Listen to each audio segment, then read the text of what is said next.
Welcome back mga kaaldab. Ito na naman po ang inyong lingkod, si Mr. Destiny, para magbigay po sa inyo ng pinakamainit na update po ngayon sa social media. Ito po mga kaaldab yung latest post na sinasabi ng mga army at main fanatics na nag-post daw po si Mengay o nagbigay daw po na si Mengay ng message na sa mga Aldab Nation. Wala pong eto matagal na po ito, article lang po ang sinulat nito. Hindi po totoo na kumbaga nagbibigay po ng message si Main Paul Carson sa Aldab Nation. Sa Inquirer po ito, inquirer.net, para alam po ninyo. Kita nyo naman po sa caption natin. Diba? Sabi ko nga po, nakapagtataka kasi kung totoo naman po ito, di dapat na may binigyan na tayo ng message ni Main Mendoza. Dapat nag-post siya, kumbaga nag-direct message siya sa atin. Po ba? Na sinasabing isa-isa nga po raw tinatawagan kinakausap galing daw po sa Twitter na magkaibigan lang daw po sila ni Alden. Sinasabi niya na wala kaming anak, hindi kami mag-asawa. Di po ba? May asawa na si Main, may anak na si Main. Ato mga kaaldab, common sense na lang po, matagal na po ito. Kumbaga, inulit lang po nila para makakuha ng simpatya, para nga po yung ibang Aldab Nation kumbaga magalit, di po ba? Yan naman po talaga sa tingin nyo.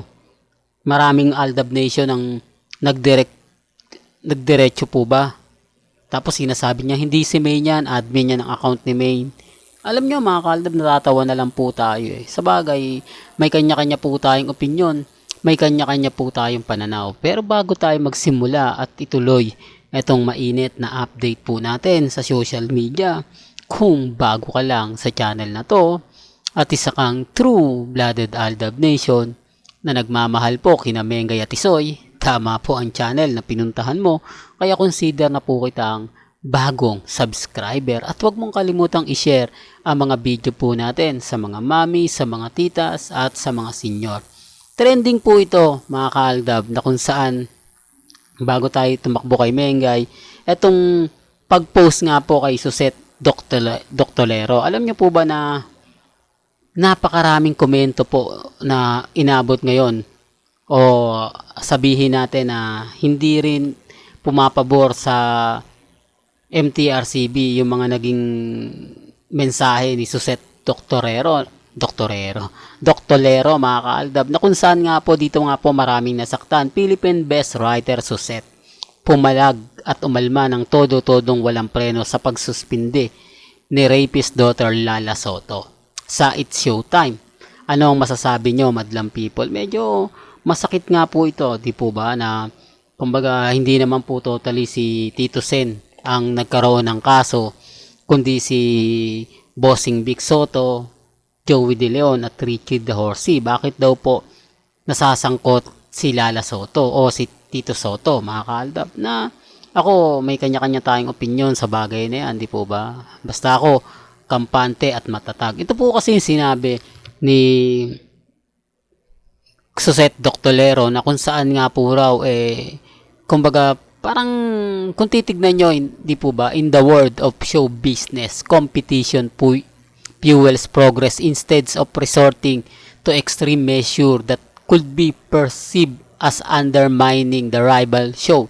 I hope MTRCB aspires to promote healthy competition in the world of television. Ang sinasabi nga po mga kaaldab na dapat daw po maging patas, di po ba? Sinasabi ko lang po yung katotohanan mga kaaldab. Alam nyo naman po na kumbaga may mga bagay-bagay, di po ba? Tapos sabi nga po doon ni Suset Doctolero na kumbaga dapat daw po i-review muli, di po ba, na kung saan napakarami naman po daw ng mga anomalya na hindi nire-report, lalo na po sa rival show. Kumbaga parang iniisip daw po o sinasabi daw po ng GMA ng Showtime o ng GMA Kapuso na marami naman daw pong palpak ang EAT pero hindi daw po nila nire-report. Kumbaga hindi sila nagbibigay ng kumbaga sumbong. Parang ganoon na rin po, no? Pero gaya ng sinabi ko, depende po ito sa pananaw ng iba. Gaya nga po ng sinasabi ng mga netizen, di po ba, na hindi nga po talaga bias, bakit daw po masyado matagal, 12 days, Di po ba? Parang sinasabi naman talaga na 2 linggo na yun kung titignan nyo. Kasi Monday to Saturday po sila, di po ba? 6 days. Plus 6 days, 12 days talaga. Di po ba? Hindi naman pwede sabihin 2 linggo. Pero doon pa rin po yung suma. Di po ba? Kasi pag 2 weeks, 14 days. Hindi naman po sila, o hindi na po naman talaga sinasama yung linggo. Kaya 12 days na lang. Medyo nakaka-disappoint po talaga, no? Hindi lang po sa madlang people. Siyempre, yung mga, kumbaga, nasa loob din po ng show na yan, apektado. Hindi po ba na wala naman daw pong ginawang kasalanan. Kumbaga parang sinasabi ang kasalanan nga po raw ni Juan, dapat hindi sa kanila. Sa punto na to mga kaalda ba, kumbaga kayo na po bahala mag-react. Basta sa akin, update lang. Ulitin ko at i-remind ko po sa mga nagsasabing sinabi to ni Mengay, itong message na po ito sa Inquirer. May kanya-kanya tayong opinion.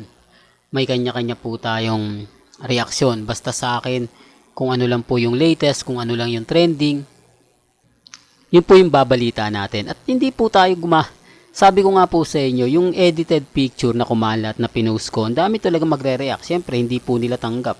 Hindi nila, kumbaga, tatanggapin yung mga post natin. Pero ang simple lang po, maraming social media si Mengay, Instagram, Twitter, Facebook. Ganun din naman po si Congressman Spotted. May Instagram, may Twitter, may Facebook. Pero bakit ayaw nila mag-update?